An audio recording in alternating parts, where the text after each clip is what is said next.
Hello, good evening guys. Ito yung ating Garnier product. Ano ba to? Pang anti-acne. Ito is face wash. Sa gabi at umaga na to guys. Ayan.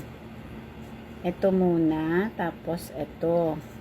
Panghugas sa mukha. And then ito ang kasunod. Umaga at gabi. Anti-acne. Yang tatlo na yan.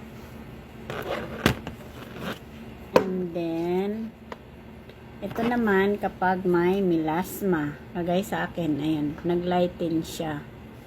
Kasi dark yan eh. Ito panlagay. Ito sa gabi.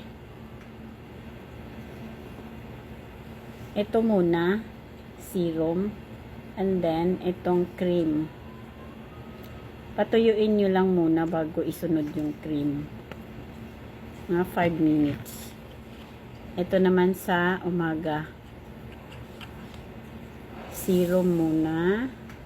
And then, yung day cream. Tapos, sunscreen. Para pag lumabas, kahit hindi kayo lumabas, maglagay pa rin ito. Para maglighten yung melasma nyo. Ayan. Proven and tested yan guys. Thank you for watching. Bye na kayo dyan sa ating yellow basket.